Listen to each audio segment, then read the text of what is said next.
Welcome to Module 2, Regional Center History, Regional Center Eligibility, and Services. Regional Center provide diagnosis, assessment of eligibility, and help plan access, coordinate, and monitor services and supports that are needed because of a developmental disability. There is no charge for diagnosis and eligibility assessment. Once the eligibility is determined, a case manager or service coordinator is assigned to help develop a plan for services, tell you what services are available, what help can you get based on the services or your eligibility. Most services and supports are free regardless of age or income. A person-centered planning approach is used to decide where the person with developmental disabilities will live and the kinds of services they need. Everyone who uses regional center services usually has a person-centered plan or a planning team that includes individuals using these services, family members, regional center staff, and anyone else who is involved. The team ensures that services and support include the individual's choices and where they live and how they spend the day in hopes for their dreams and futures.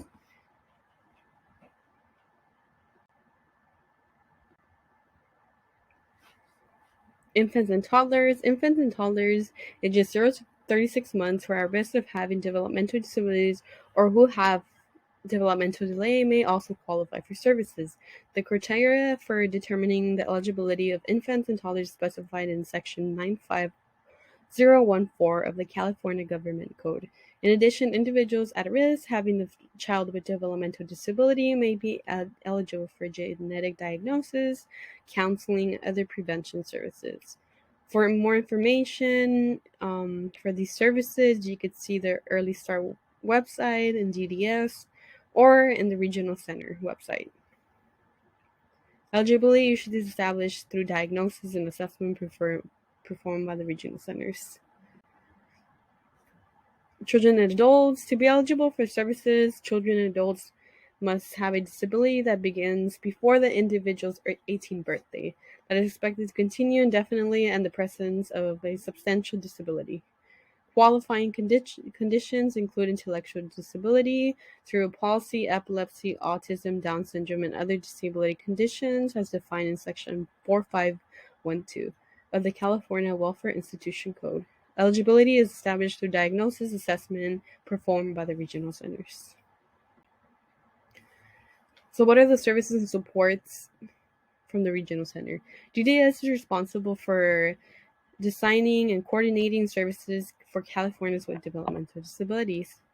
DDS contracts with regional centers to plan, access, coordinate, and monitor these services. Some services and supports provided by the regional centers include information and referral, assessment and diagnosing, counseling, lifelong individualized planning and service coordination, purchase of necessary services, including individual program plan, resource development, outreach, assistance in finding and using community and other resources, advocacy for protection, legal and civil service rights, early intervention services for at-risk infants and their family, generic counseling, family support, planning, placement, monitoring for 24-hour at-home care, training and educational opportunities for individuals and families, community education, and education for people with developmental disabilities. Think about it. Eligibility. The Eastern Los Angeles Regional Center serves individuals that have developmental disability. So for what is a developmental disability? According to the Welfare and Institution Code of 4512, developmental disability means a disability that originates before the individual attains 18 years of age, continues or can be expected to continue indefinitely, and constitute a substantial disability for that individual. As defined by the Director of Developmental Services in consultation with the Superintendent of Public Instruction, this term shall include intellectual disability, cerebral palsy, epilepsy, and autism. This term shall also include disabling conditions found closely related to those conditions or have similar treatments, but shall not include other handicap conditions that are solely physical in nature. E-LARC is a case management agency that contracts with service providers, vendors to provide direct services to individuals in the community. E-LARC assists individuals with the individual program plan. The majority of services are not provided in the regional center side, as mentioned before. It is community-based services. So, what is autism spectrum disorder? Autism spectrum disorder is defined as a syndrome causing across and sustained impairment of social interaction, communication with restricted and stereotype pattern behavior. Interests and activities that appear in early development period.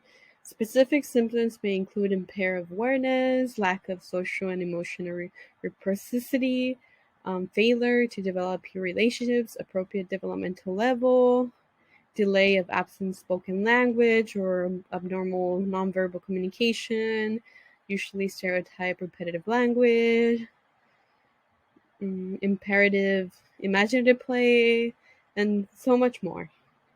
E-LARC has an autism specialist on site to assist you. The primary role of an autism specialist is to listen to the concerns of the individual that they serve, the consumer with autism spectrum and their families, and work in partnership with staff to provide services and other community partners to bring awareness to resources and supports that could help them.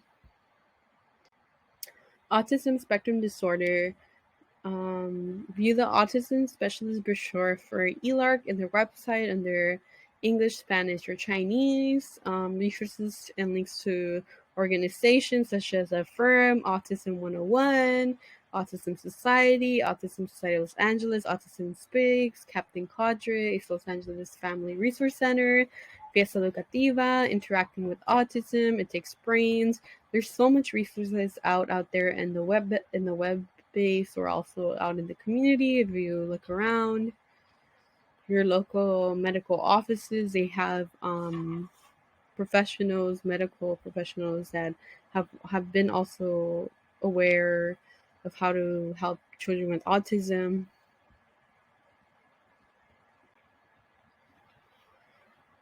Posted on February 13, 2020, and under the Frank D. Lanterman Regional Center website. Autism spectrum disorder is a developmental disability that can cause significant social communication and behavioral challenges that often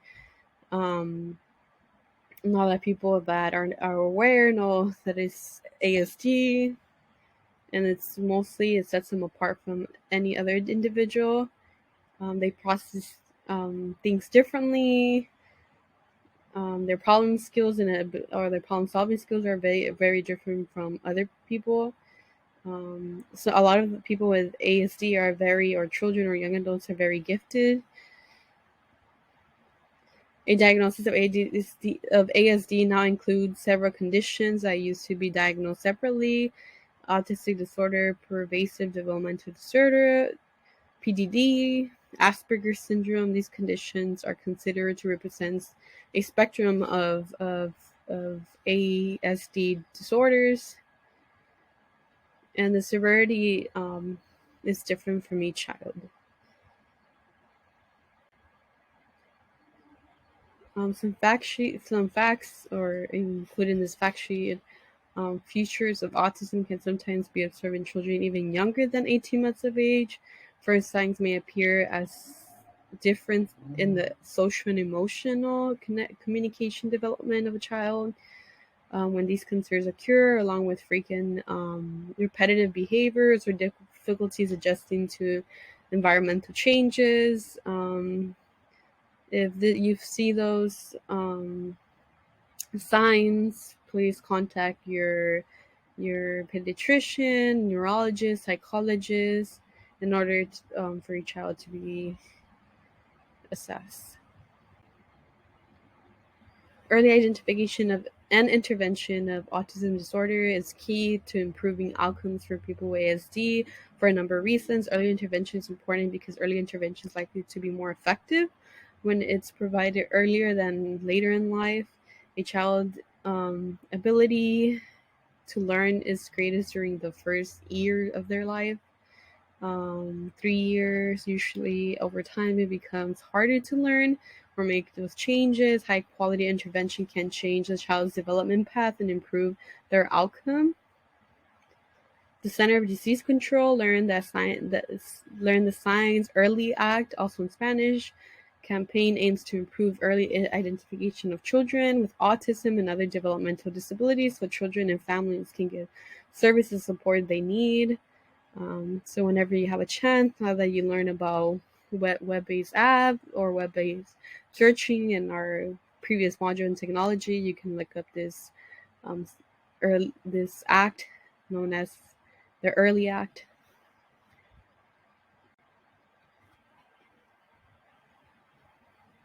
So at Latin Regional Center, the Early Act is also available in Spanish, and they have a program that serves children from birth to 3 who are at risk or have a developmental delay. We know that earlier an infant and toddler with special needs receives appropriate services in school, but they also need community-based services. And for the most part, they're most successful as you minimize and prevent future disabilities. The importance of early identification, as you can see, here's a graphic showing the development of a child from 6 months all the way to 4 years. Having ASD or maybe not, or maybe the identification of it.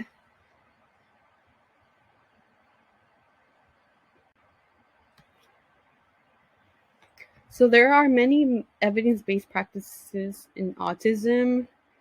Effective interventions in autism is based on understanding the importance of evidence-based practices. Evidence-based practice is an approach to treatment across many professional disciplines that seek to blend together research findings that are best available for the child or adult with autism. Evidence-based practices rely on intervention services or other practices for which they're scientifically based on research that demonstrates effectiveness, systematic objective procedures that are used to provide reliable interventions, and learning activities that prove effective and address specific goals for the child with ASD or the adult. Strategies usually address communication, self-care skills, play skills, cognitive development, motor skills, and a variety of other developmental goals. Information regarding evidence-based treatments that have been demonstrated effective for people with autism or any related disorders have been reviewed in terms of strength and science reporting by the National Standards Project. So cerebral palsy. What is cerebral palsy? It's caused by a brain injury that occurs before or during shortly after birth. There are different types of cerebral palsy similar to autism spectrum disorder. There's a spectrum of severity of autism. Cerebral palsy, there's different types of cerebral palsy, such as the spastic, the ataxic, the athioid, and the spastic. It's characterized by stiff and jerky movements, and is most common which is most common in CP. In ataxic CP, there is a difficulty in coordinating movements, such as walking due to poor balance or uncontrollable shaking. With athioid CP, there is a combination of both spastic and ataxic CP. It is characterized by difficulties maintaining a steady position. There's involuntary movement and links to organization. Cerebral palsy guide is one information that you could look more into to give you more facts and information of cerebral palsy, or the cerebral palsy guidance. A really popular organization is called United Cerebral Palsy. They have a lot of resources, links. So please visit their page. Epilepsy. So what is epilepsy? According to the California Department of Developmental Disabilities, epilepsy is defined as a pattern of sudden attack of electrical impulses in the brain, causing the body to react. There are recurrent and unprovoked seizures. There are two types of seizures: generalized and partial. With generalized seizures attacks the entire brain and cause the entire body to react. There are two kinds of generalized seizures: grand mal and petit mal. With partial seizures, they can occur when only a certain part of the brain is attacked. There are two kinds of partial seizures. There's simple and complex resources and simple and complex seizures, and then resources and links are available to learn more about this. One organization is Epilepsy California, or just epilepsy. If you look up, there's many other organizations with detailed information. There's also information in your regional center websites, such as the ELAC or the Frank D. Lanterman one. So, what is an intellectual disability? Intellectual disability is formally known as mental retardation, is defined as a significant sub-average level of intellectual functioning. IQ levels are 70 or below, with co-occurrent deficits and impairments in adaptive functioning, such as areas of self-help, safety awareness, or levels are as follow: mild ID, the IQ is between 50 to 70, moderate is between 30 to 55, and severe intellectual disabilities between 20 to 40. Anything below 20 would also count as profound ID. Global developmental delay diagnosis is given when the child is under the age of 5 and the level of severity is unable to be assessed, but there is suspicion that there could be a possible intellectual disability.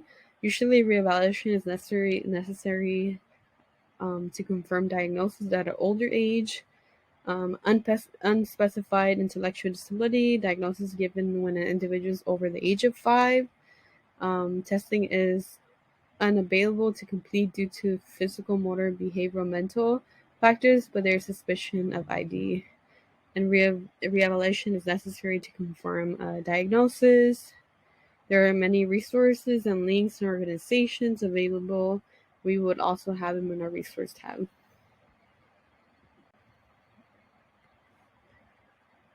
So here's a video to help you understand California's regional centers from yesterday, today, and tomorrow. To watch this video, please click the link in the middle.